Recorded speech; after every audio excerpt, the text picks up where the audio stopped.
से बोलिए भगवान बृहस्पति देव की जय। आज बृहस्पतिवार के दिन आप बृहस्पति देव की बड़ी ही दुर्लभ कथा सुनेंगे।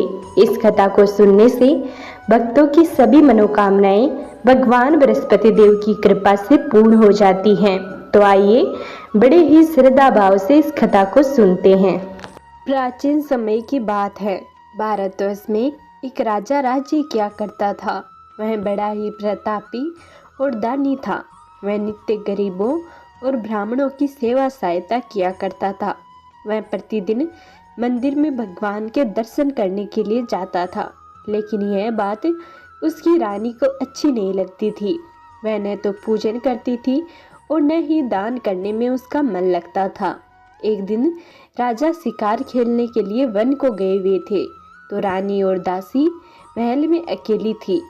उसी समय बृहस्पति देव साधु वेश में राजा के महल में भिक्षा के लिए गए और भिक्षा मांगी, तो रानी ने भिक्षा देने से मना कर दिया। रानी ने कहा कि हे साधु महाराज, मैं तो दान पुण्य से तंग आ गई हूँ। इस कार्य के लिए तो मेरे पतिदेव ही बहुत है। अब आप कोई ऐसी कृपा करें कि सारा धन नष्ट हो जाए और मैं आराम से रह सकूं। साधु ने कहा कि देवी, तुम तो बड़ी अजीब हो। धन और संतान से कौन दुखी होता है, इसकी तो सभी कामना करते हैं। पापी भी पुत्र और धन की इच्छा रखते हैं। अगर तुम्हारे पास अधिक धन है तो भूखे मनुष्यों को भोजन करवाओ, प्याऊ लगवाओ, ब्राह्मणों को दान दो, कुआं, तालाब, बावड़ी, बाग, बगीचे आदि का निर्माण कराओ, मंदिर, पाठशाला, धर्मशाला बनवाकर दान दो, निर्धनों की कुंवारी कन्याओं का विवाह कराओ, साथ ही यज्ञ आदि कर्म करो, अपने धन को शुभ कार्यों में खर्च करो। ऐसा करने से तुम्हारा नाम परलोक में सार्थक होगा और तुम्हें स्वर्ग की प्राप्ति होगी। लेकिन रानी पर उपदेश का कोई प्रभाव न पड़ा। वह बोली, महाराज, मुझे ऐसे धन की आवश्यकता नहीं जिसको मैं अन्य लोगों को दान दूं, जिसको रखने और संभालने में ही मेरा सारा समय नष्ट हो जाए। अब आप कोई ऐसी कृपा करें कि सारा धन नष्ट हो जाए और मैं आराम से रह सकूं। साधु ने उत्तर दिया, यदि तुम्हारी ऐसी इच्छा है तो जैसा मैं तुम्हें बताता हूँ तुम वैसा ही करना। बृहस्पतिवार को घर को गोबर से लिपना, अपने केसों को पीली मिट्टी से धोना, राजा से कहना वह बृहस्पतिवार को हजामत बनवाए, भोजन में मांस मदिरा खाना और कपड़े धोबी के यहाँ धुल्ले डालना। ऐसा करने से 7 बृहस्पतिवार भी आपका सारा धन नष्ट हो जाएगा। इतना कहकर वह साधु महाराज वहां से अंतर्ध्यान हो गए। इसके बाद रानी ने वही किया जो साधु ने बताया था। 3 बृहस्पतिवार ही बीते थे कि उसका समस्त धन संपत्ति नष्ट हो गया और भोजन के लिए राजा रानी तरसने लगे। तब एक दिन राजा ने रानी से कहा, तुम यहाँ पर रहो, मैं दूसरे देश में चाकरी के लिए चला जाऊं, क्योंकि यहाँ पर मुझे सभी मनुष्य जानते हैं, इसलिए कोई कार्य भी नहीं कर सकता। देश चोरी परदेश भीख बराबर है। ऐसा कहकर राजा परदेश चला गया। वहाँ जंगल को जाता और लकड़ी काट कर लाता और शहर में बेचता। इस तरह जीवन व्यतीत करने लगा। इधर राजा के बिना रानी और दासी दुखी रहने लगी। किसी दिन भोजन मिलता और किसी दिन जल पीकर ही रह जाती। एक समय जब रानी और दासियों को 7 दिन तक बिना भोजन के रहना पड़ा, तो रानी ने अपनी दासी से कहा, हे दासी, पास ही के नगर में मेरी बहन रहती है, वह बड़ी धनवान है, तो उसके पास जा और 5 शेर बेचर मांग कर ले आ, ताकि कुछ समय के लिए थोड़ा बहुत गुजर बसर हो जाए। दासी रानी की बहन के पास गई। उस दिन बृहस्पतिवार था। रानी की बहन उस समय बृहस्पतिवार की कथा सुन रही थी। दासी ने रानी की बहन को अपनी रानी का संदेश दिया, लेकिन रानी की बहन ने कोई उत्तर न दिया। जब दासी को रानी की बहन से कोई उत्तर न मिला तो वह बहुत दुखी हुई और उसे बड़ा क्रोध भी आया। दासी ने वापस आकर रानी को सारी बातें बता दी।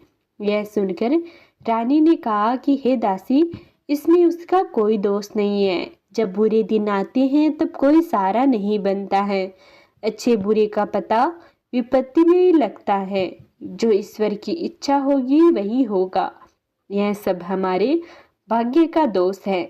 यह सब कहकर रानी ने अपने भाग्य को कोसा।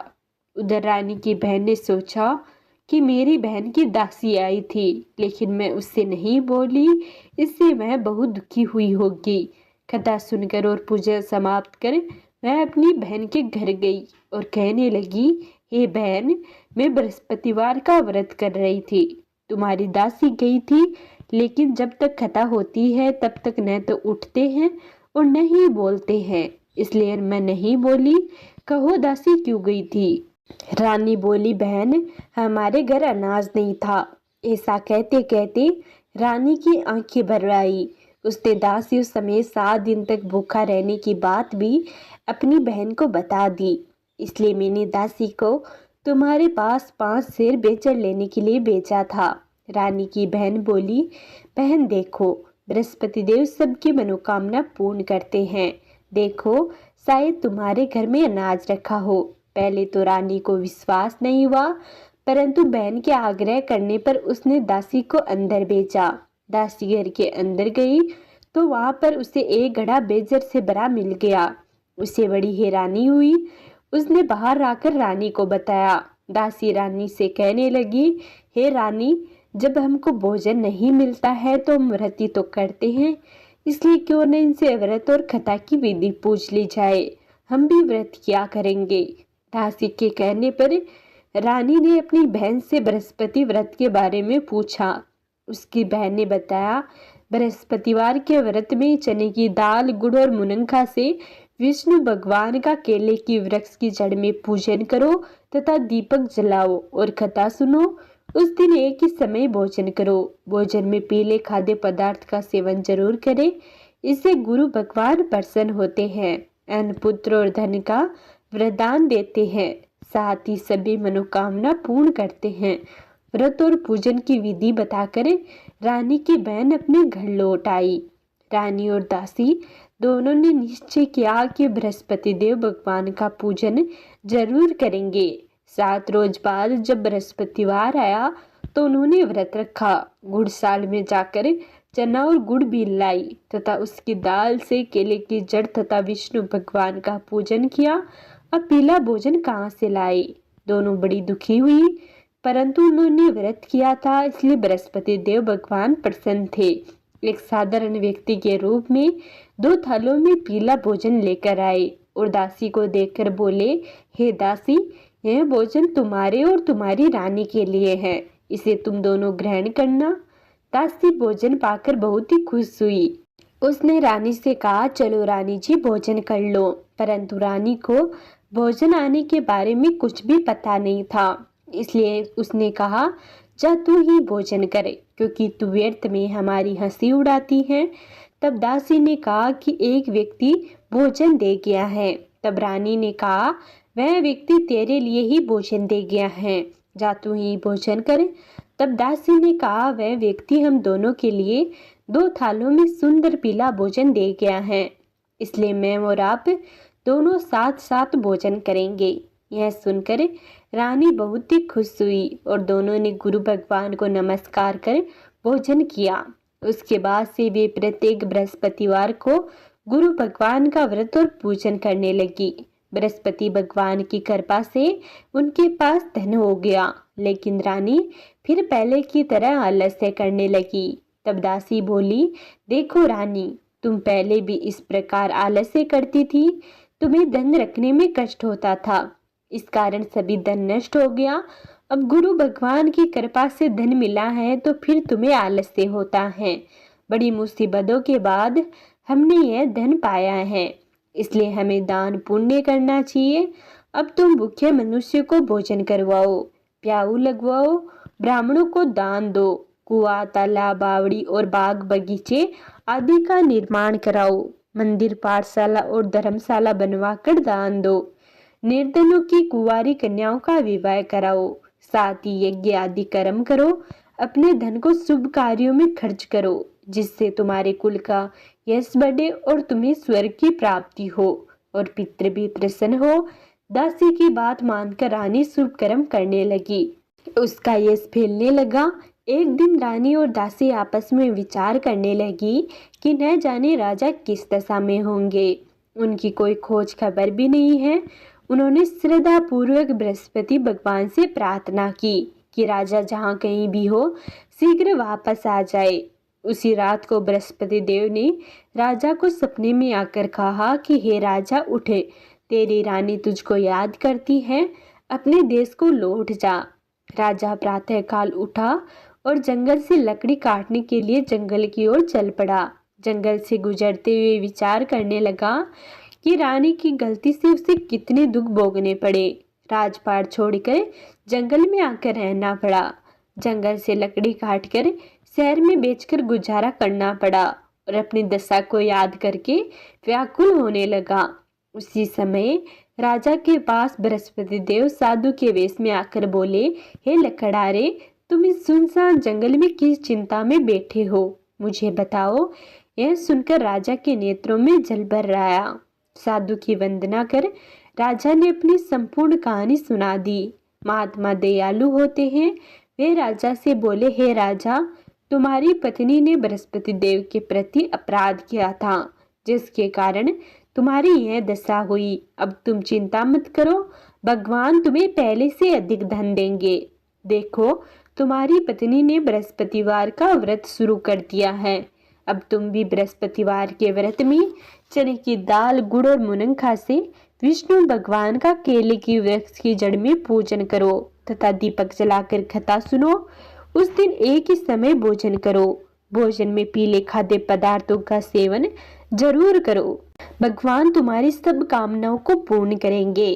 साधु की बात सुनकर राजा बोला, हे प्रभु, लकड़ी बेचकर तो इतना पैसा नहीं बचता जिससे भोजन के उपरांत कुछ बचा सकूं। मैंने रात्रि में अपनी रानी को व्याकुल देखा है। मेरे पास कोई साधन नहीं जिससे उसका समाचार जान सकूं। फिर मैं कौन सी कहानी कहूँ, यह भी मुझको मालूम नहीं है। साधु ने कहा, हे राजा, मन में बृहस्पति भगवान के पूजन व्रत का निश्चय करो। वे स्वयं तुम्हारे लिए कोई राय बना देंगे। बृहस्पतिवार के दिन तुम रोजाना की तरह लकड़ियां लेकर शहर में जाना। तुम्हें रोज से 2 गुना धन मिलेगा, जिससे तुम भली भांति भोजन कर लोगे और बृहस्पति देव की पूजा का सामान भी आ जाएगा। इतना कहकर साधु अंतर्ध्यान हो गया। धीरे धीरे समय व्यतीत होने पर वही बृहस्पतिवार का दिन आया। लकड़ारा जंगल से लकड़ी काटकर किसी शहर में बेचने गया। उसे उस दिन और दिन से अधिक पैसा मिला। राजा ने चना, गुड़ आदि लाकर गुरुवार का व्रत किया। उस दिन से उसके सभी कलेश दूर हुए। परंतु जब दोबारा गुरुवार का दिन आया तो राजा बृहस्पतिवार का व्रत करना भूल गया। इस कारण बृहस्पति भगवान नाराज हो गए। उस दिन उस नगर के राजा ने विशाल यज्ञ का आयोजन किया और शहर में यह घोषणा करा दी कि कोई भी मनुष्य अपने घर में भोजन न बनावे, न ही आग जलावे। समस्त जनता मेरे यहाँ ही भोजन करने आवे। इस आज्ञा को जो कोई नहीं मानेगा उसे फांसी की सजा दी जाएगी। इस तरह की घोषणा संपूर्ण नगर में करवा दी गई। राजा की आज्ञा पाकर शहर के सभी लोग भोजन करने गए, लेकिन लकड़ारा कुछ देर से पहुंचा, इसलिए राजा उसको अपने साथ अपने घर ले गया। ले जाकर भोजन करा ही रहे थे तो रानी की दृष्टि उस खूंटी पर पड़ी जिस पर उसका हार लटका हुआ था। वह वहां पर दिखाई नहीं दिया। रानी ने निश्चय किया कि मेरा हार इस मनुष्य ने चुरा लिया है। उसी समय सिपाहियों को बुलाकर उसको कारागार में डलवा दिया गया। जब लकड़ारा कारागार में पड़ गया और बहुत दुखी होकर विचार करने लगा कि न जाने कौन से पूर्व जन्म के कर्म से मुझे यह दुख प्राप्त हुआ है, और उसी साधु को याद करने लगा जो कि जंगल में मिला था। उसी समय तत्काल बृहस्पति देव साधु के रूप में प्रकट हुए और उसकी दशा को देखकर कहने लगे, अरे मूर्ख, तूने बृहस्पति देव की कथा नहीं करी, इस कारण तुझे यह दुख प्राप्त हुआ है। अब तू चिंता मत कर, बृहस्पतिवार के दिन कारागार के दरवाजे पर 4 पैसे पड़े मिलेंगे। उनसे तू बृहस्पति देव की पूजा करना, तेरे सभी कष्ट दूर हो जाएंगे। बृहस्पतिवार के दिन राजा को 4 पैसे पड़े मिले।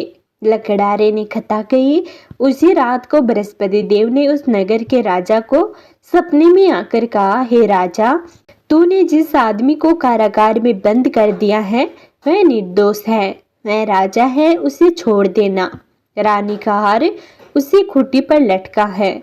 अगर तूने ऐसा नहीं किया तो मैं तेरे राज्य को नष्ट कर दूंगा। इस तरह रात्रि के सपने को देखकर राजा प्रातःकाल उठा और खूंटी पर हार देकर लकड़ारे को बुलाकर क्षमा मांगी तथा लकड़ारे ने योग्य सुंदर वस्त्र आभूषण देकर विदा कर दिया। बृहस्पति देव की आज्ञा पाकर लकड़ारा अपने नगर को चल दिया। राजा जब अपने नगर के निकट पहुंचा तो उसे बड़ा आश्चर्य हुआ। नगर में पहले से अधिक बाग, तालाब, कुएं तथा बहुत सी धर्मशाला, मंदिर आदि बन गए हैं। राजा ने पूछा, यह किसका बाग और धर्मशाला है? तब नगर के सब लोग कहने लगे, यह सब रानी और बांदी के हैं। तो राजा को बड़ा आश्चर्य हुआ और गुस्सा भी आया। जब रानी ने यह खबर सुनी कि राजा आ रहे हैं तो उन्होंने बांदी से कहा, हे दासी, देख राजा हमको कितनी बुरी हालत में छोड़ गए थे। हमारी ऐसी हालत देखकर वह लौट न जाए, इसलिए तू दरवाजे पर खड़ी हो जा। आज्ञा पाकर दासी दरवाजे पर खड़ी हो गई। राजा आए तो उन्हें अपने साथ ले आई। तब राजा ने क्रोध करके अपनी रानी से पूछा कि यह धन तुम्हें कैसे प्राप्त हुआ है? तब उन्होंने कहा, हमें यह सब धन बृहस्पति देव के व्रत के प्रभाव से प्राप्त हुआ है। राजा ने निश्चय किया कि 7 रोज बाद तो सभी बृहस्पति देव का पूजन करते हैं, परंतु मैं प्रतिदिन में 3 बार कहानी तथा रोज व्रत किया करूंगा। अब हर समय राजा के दुपट्टे में चने की दाल बंधी रहती तथा दिन में 3 बार कहानी कहता। एक रोज राजा ने विचार किया कि चलो अपनी बहन के यहाँ हो आवे। इस तरह निश्चय कर राजा घोड़े पर सवार होकर अपनी बहन के यहाँ को चलने लगा। मार्ग में उसने देखा कि कुछ आदमी एक मुर्दे को लिए जा रहे हैं। उन्हें रोककर राजा कहने लगा, अरे भाइयों, मेरी बृहस्पति देव की कथा सुन लो। वे बोले, लो, हमारा तो आदमी मर गया है, इसको अपनी कथा की पड़ी है। परंतु कुछ आदमी बोले, अच्छा कहो, हम तुम्हारी कथा भी सुनेंगे। राजा ने दाल निकाली और जब कथा आदि हुई तो मुर्दा हिलने लग गया, और जब कथा समाप्त हो गई तो राम राम करके मनुष्य उठकर खड़ा हो गया। आगे मार्ग में उसे एक किसान खेत में हल चलाता मिला। राजा ने उसे देखा और उससे बोले, अरे भैया, तू मेरी बृहस्पतिवार की कथा सुन लो। किसान बोला, जब तक मैं तेरी कथा सुनूंगा तब तक 4 हरिया जोत लूंगा, जा अपनी कथा किसी और को सुनाना। इस तरह राजा आगे चलने लगा। राजा के हटते ही बेल पछाड़ खाकर गिर गए तथा किसान के पेट में बड़ी जोर से दर्द होने लगा। उस समय उसकी माँ रोटी लेकर आई। उसने जब यह देखा तो अपने पुत्र से सब हाल पूछा और बेटे ने सभी हाल कह दिया। तो बुढ़िया दौड़ी दौड़ी उस घुड़सवार के पास गई और उससे बोली कि मैं तेरी कथा सुनूंगी, तो अपनी कथा मेरे खेत पर ही चलकर कहना। राजा ने बुढ़िया के खेत पर जाकर कथा कही, जिसको सुनते ही वह बैल उठ खड़े हुए तथा किसान के पेट का दर्द भी बंद हो गया। राजा अपनी बहन के घर पहुंचा। बहन ने भाई की खूब मेहमानी की। दूसरे रोज प्रातःकाल राजा जगा तो वह देखने लगा कि सब लोग भोजन कर रहे हैं। राजा ने अपनी बहन से कहा कि ऐसा कोई मनुष्य है जिसने भोजन न किया हो, मेरी बृहस्पतिवार की कथा सुन लेगा। बहन बोली, हे भैया, यह देश ऐसा ही है, पहले लोग यहाँ भोजन करते हैं, बाद में ही अन्य काम करते हैं। अगर कोई पड़ोस में हो तो देख आऊं। वह ऐसा कहकर देखने चली गई, परंतु उसे कोई ऐसा व्यक्ति नहीं मिला जिसने भोजन न किया हो। अतः वह एक कुमार के घर गई जिसका लड़का बीमार था। उसे मालूम हुआ कि उसके यहाँ 3 रोज से किसी ने भोजन नहीं किया है। रानी ने अपने भाई की कथा सुनने के लिए कुमार से कहा, तो वह तैयार हो गया। राजा ने जाकर बृहस्पतिवार की कथा कही। जिसको सुनकर उसका लड़का ठीक हो गया। अब तो राजा की प्रशंसा होने लगी। एक रोज राजा ने अपनी बहन से कहा, हे बहन, हम अपने घर को जाएंगे, तू भी तैयार हो जा। राजा की बहन ने अपनी सास से कहा। सास ने कहा, हाँ चली जा, परंतु अपने लड़कों को मत लेकर जाना, क्योंकि तेरे भाई के कोई औलाद नहीं है।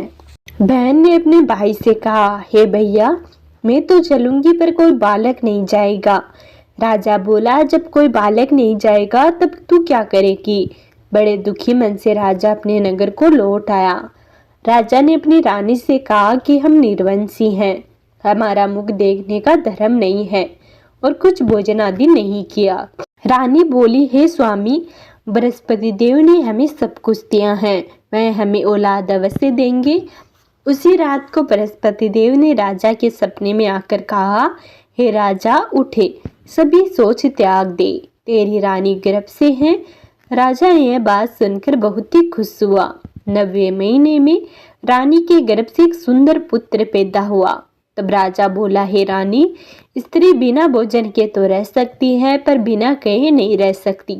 जब मेरी बहन आवे तो उससे कुछ मत कहना। रानी ने सुनकर हाँ कर दी। जब राजा की बहन ने यह शुभ समाचार सुना तो वह बहुत खुश हुई तथा बधाई लेकर अपने भाई के यहाँ आई। तभी रानी ने कहा, घोड़ा चढ़कर तो नहीं आई, गधा चढ़ी आई। राजा की बहन बोली, भाभी, मैं इस प्रकार न कहती तो तुम्हें औलाद कैसे मिलती? बृहस्पति देव ऐसे ही हैं, जैसे जिनके मन में कामनाएं हैं सभी को पूरा करते हैं। जो सद्भावना पूर्वक बृहस्पतिवार का व्रत करता है एवं कथा पढ़ता है अथवा सुनता है, दूसरों को सुनाता है, बृहस्पति देव उसकी सभी मनोकामना पूर्ण करते हैं।